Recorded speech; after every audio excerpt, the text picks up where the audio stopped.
こんにちは。シラの日本語ポッドキャストへ来てくださりありがとうございます。シラです。皆さん、最近はどのようにお過ごしですか？日本語の勉強進んでいますでしょうか？この日本語ポッドキャストが皆さんの日本語勉強の少しでもお役に立てていたら嬉しいなと思います。今日はアルバイトについてお話ししていこうかなと思うのですが、ぜひ最後までゆっくりと聞いていただければと思います。今日もよろしくお願いします。シラの日本語ポッドキャスト。はい、ということで今日は日本のアルバイトについてお話ししていきたいなと思います。皆さん、アルバイトしたことがありますか？また、日本でアルバイトをしたことがある方や、これからアルバイトをしてみたいと考えている方も、もしかしたらいるんじゃないかなと思います。そこで今日は大きく分けて5つに分けて、アルバイトについて詳しくお話ししていきたいなと思うのですが、1つ目は面接についてです。アルバイトの面接、アルバイトをしたいと考えていたら、やっぱり避けては通れない道かなと思いますので、一つは面接についてお話ししたいと思います。2つ目は敬語についてもお話ししたいと思います。日本人はバイトはどのくらい敬語を使えないといけないのかとか、お話の仕方についてもお話ししたいなと思います。そして3つ目が、何歳頃から実際に学生たちはバイトを始めるのかですね。そういうことについてもお話ししたいなと思います。4つ目は、人気のアルバイトランキングなんかもお話ししたいなと思っているのと、最後5つ目は、海外の方結構興味ある方多いんじゃないかなと思うのが、コンビニのアルバイトについてですね。日本では海外の方が日本でアルバイトをしている姿よく見るのですが、やっぱりコンビニでアルバイトをしている方結構多いかなと思うので、その辺についてもお話ししてみたいなと思います。はい、ということで1つ目、アルバイトの面接についてお話ししていきたいなと思います。皆さんの国ではアルバイトをするときに面接必ずありますか？どうですかね。日本ではほとんどあるんじゃないかなと思います。履歴書といって自分の名前とか住所とか、今までどのような風に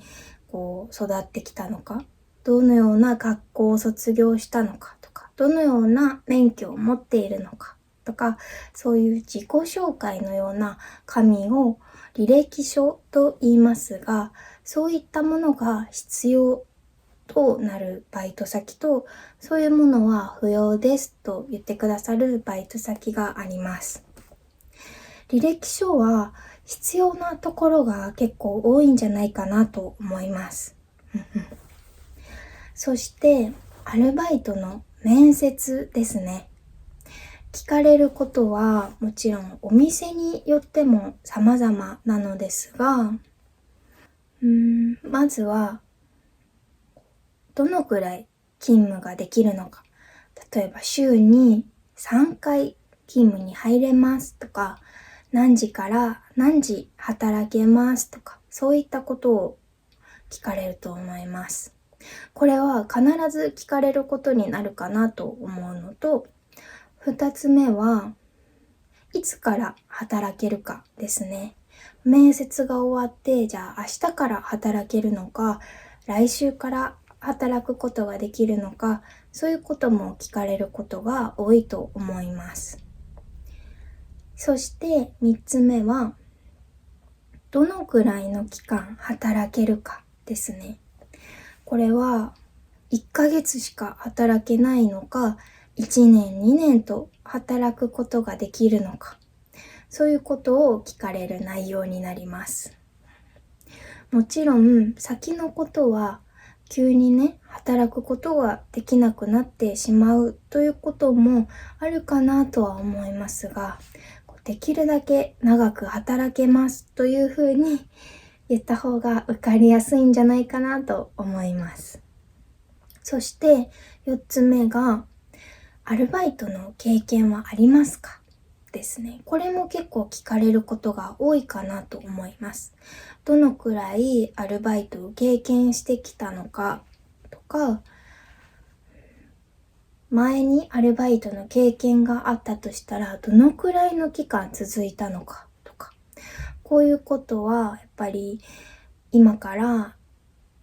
アルバイトの子が来て働いてくれるけど、できれば長く働いてほしいですよね。せっかく頑張って教えたお仕事なのに1ヶ月とかすぐに辞めてしまうとなると、やっぱり1ヶ月しか働けない子よりは1年とか半年とかでも長く働いてくれる方がいいかなと思うので、以前アルバイトをしていた時にどのくらいの期間働くことができたのかということも結構聞かれることが多いんじゃないかなと思います。なので今紹介したような4つの質問は聞かれることが多いんじゃないかなと思うのですが、ここで週に例えば1回しか入れませんとか、2時間しか働けませんとか、来月以降から働けますとか、ちょっとすぐに働いてくれて、できれば長い期間働いてくれるのと、週に何回も入ることができるような人を雇いたいと思う方が多いんですね。なので、ここでお店の方とバイトの面接を受ける人の条件が合わないとなると、面接落ちてしまうことも結構普通にあります。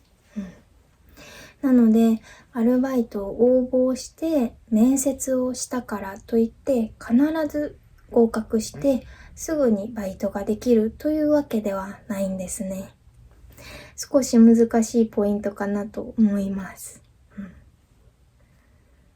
また、アルバイトの応募方法ですが、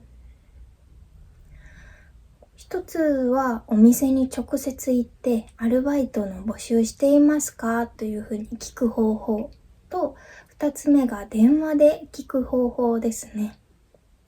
そして三つ目がアルバイトを募集しているアプリがあるんですけど、インターネットとかアプリとかで応募する方法ですね。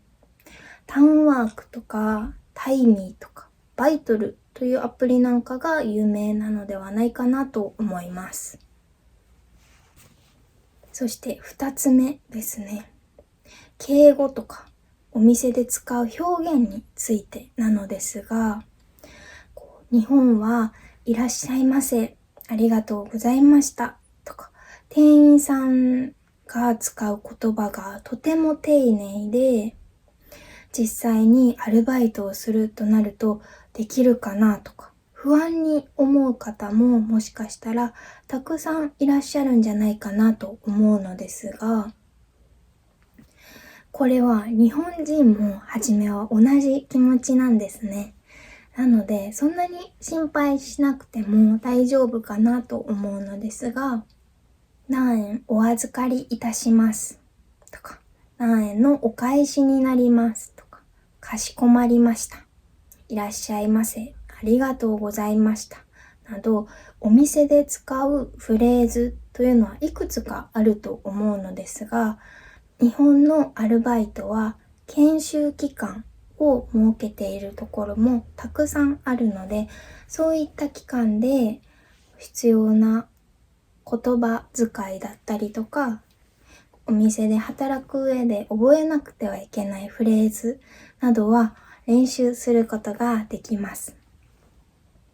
日本人も初めはとっても難しいと思うのですが、こういうふうに何度も何度も練習していくことで普通にできるようになっていくものなので、皆さんと同じ初めは不安でわからないと思っている人たくさんいるので、安心してもらえたらなと思います。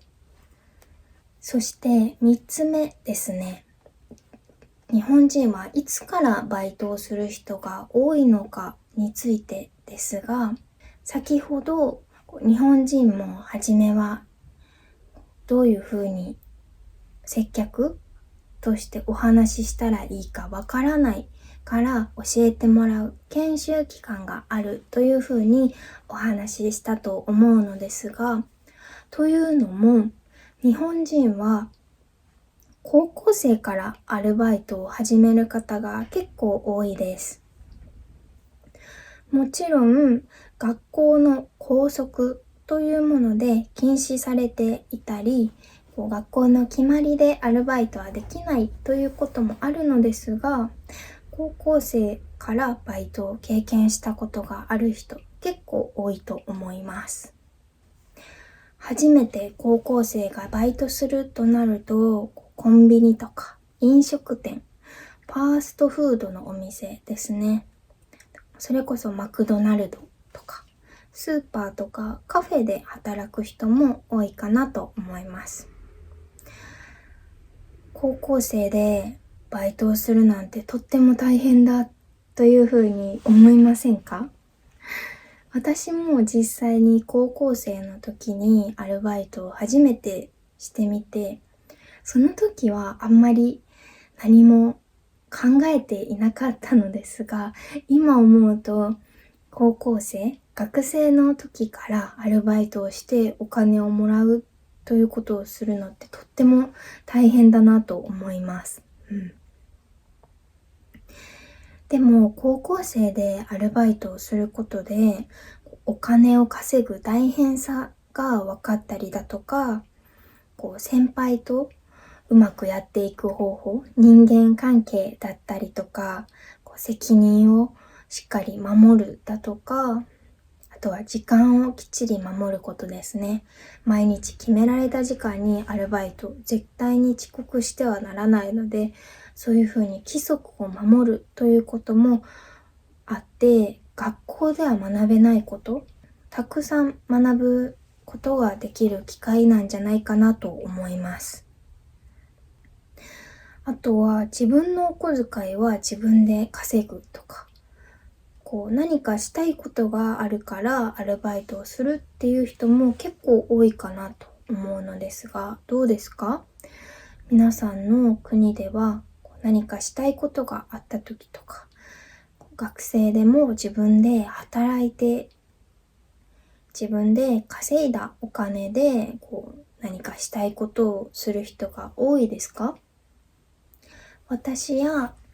私の周りにいた友達などは夏休みとか長期の期間になるとアルバイトをして、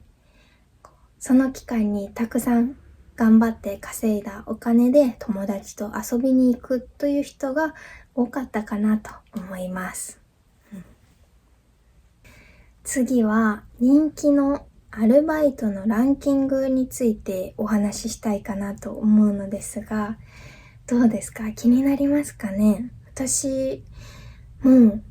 何がバイト人気だったのかなと思って少し調べてみたんですけど、1位はやっぱりカフェとか飲食店ですね。カフェだったらおしゃれな空間で働けることとか、同世代のスタッフが多くて、高校生だったりとか大学生とか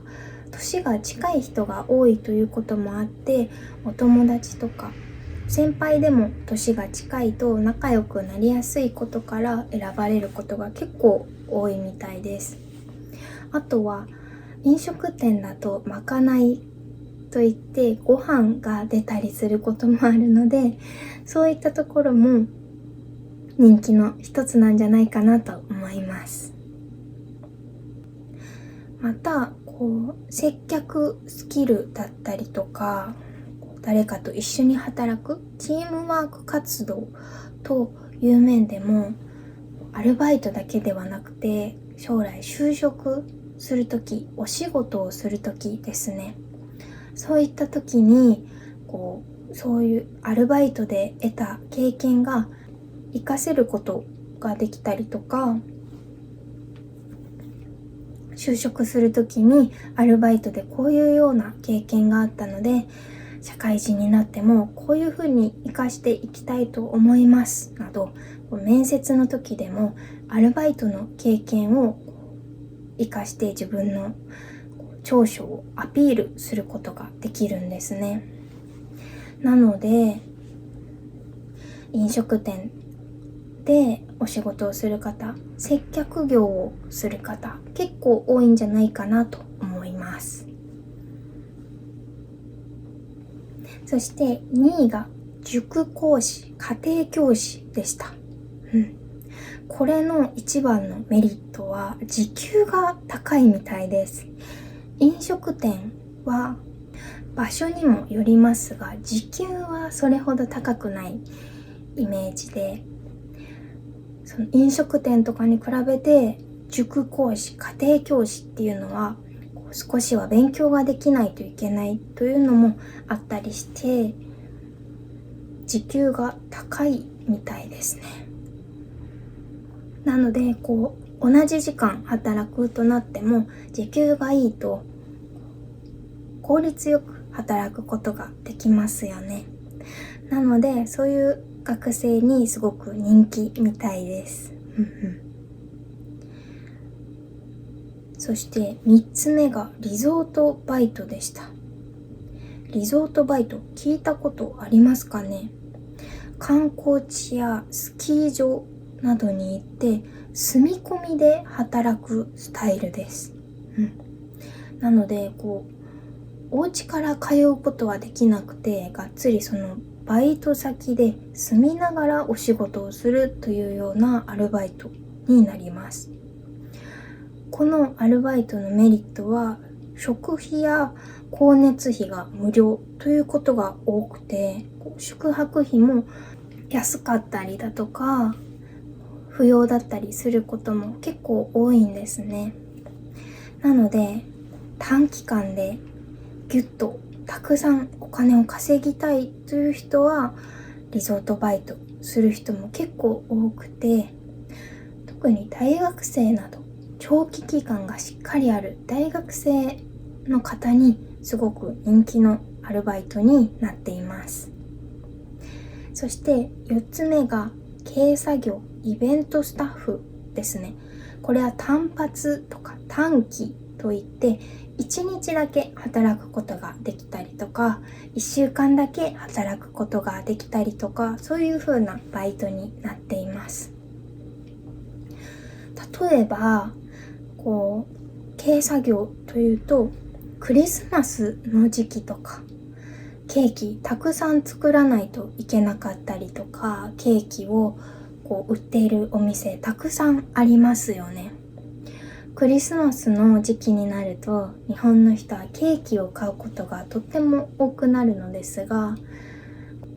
普段よりとってもたくさん人が必要となる時期があるんですね。そういった時期だけ1日とか1週間とか短い期間で助けてくださいというような感じで募集して、そういう短い期間だけ働くことができるアルバイトもあります。あとはイベントスタッフなどはコンサートとかライブとかサッカーとか野球とか、そういう試合イベントなどですね。そういったところで1日だけアルバイトをする、そういうこともできます。1日とか短い期間1週間とかで応募することができるので、少しだけアルバイトができるという方にとっても人気なんじゃないかなと思います。そして5つ目がコールセンターですね。これは座って仕事ができるということや、未経験でもしたことがなくても時給が結構高いみたいで人気だそうです。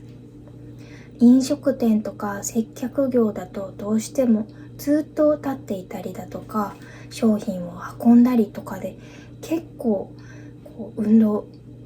して体力が必要なアルバイトかなと思うのですが、コールセンターや先ほどお伝えした塾の先生、塾講師、家庭教師など座ってできるアルバイトも結構人気みたいですね。そして最後に日本のコンビニバイトについてお話ししたいなと思います。どうですか皆さん、コンビニでアルバイトしてみたいなと思いますか？私はコンビニでアルバイトしたこと実はあるんですね。コンビニのアルバイトは楽といえば楽なんですけど、大変と言ったら大変かなと思います。向いている人とあまり向かない人がいるのではないかなと思うのですが、一番最初に思い浮かぶのはやっぱりレジ作業ですよね。レジ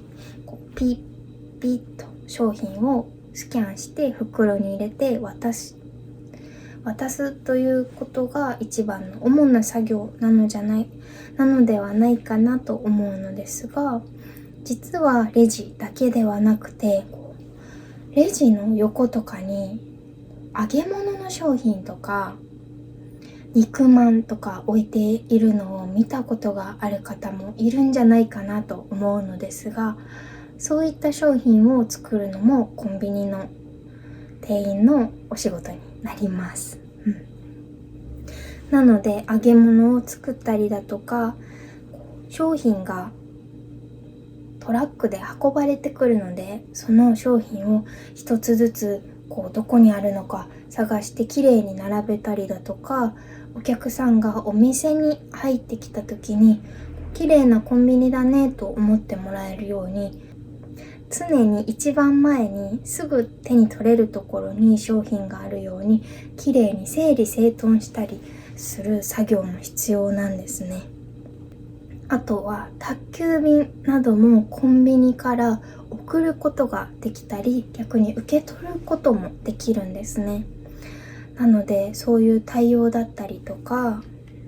電気代とか水道代とか、そういう公共料金というものもコンビニで支払いをすることができるので、そういう風な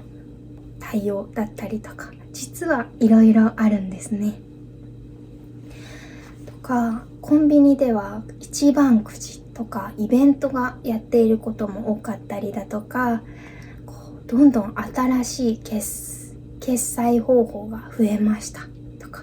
コンビニはやっぱり便利であることが一番の条件になるので、常に何か覚えないといけないことが結構多いんですね。なので新しいことを覚えるとか、特に機械について覚えるのが難しいという方は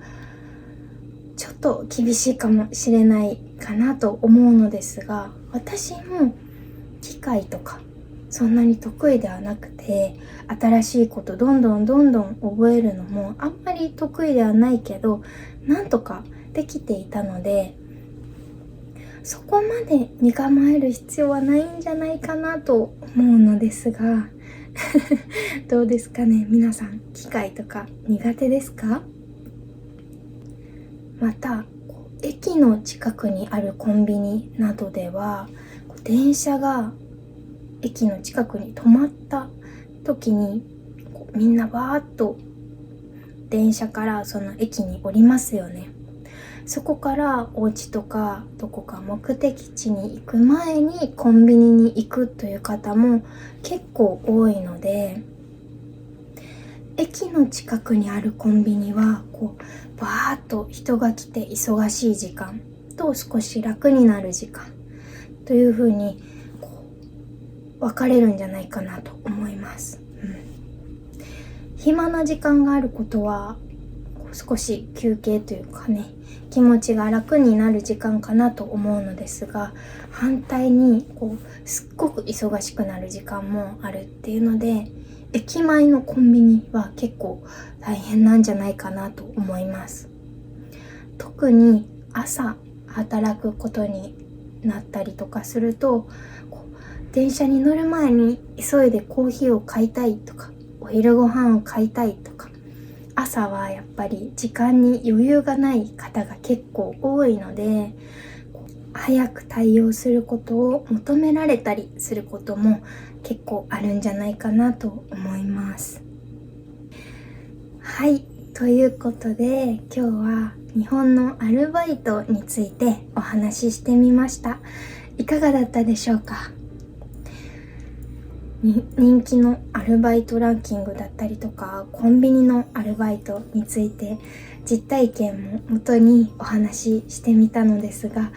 どうですかね楽しんでもらえたり、今後の日本でのアルバイトを考えている方のお役に立てていたら嬉しいなと思います。そして皆さんはどのようなアルバイトをしたことがありますか？ぜひぜひ教えてもらえたら嬉しいなと思います。このポッドキャストではこれからも自然な日本語で日常的なことや日本の文化についてお話ししていきたいなと思います。ぜひぜひチャンネル登録をして次回以降も聞いてもらえたら嬉しいです。よろしくお願いします。そして Spotify でも聞くことができます。概要欄のリンクに Spotify すぐに飛ぶことができるようになっているので、ぜひぜひそちらでも聞いていただけたらなと思います。今日も最後まで聞いてくださった方、本当にお疲れ様でした。ではまた次回のポッドキャストでお会いしましょう。ありがとうございました。しなでした。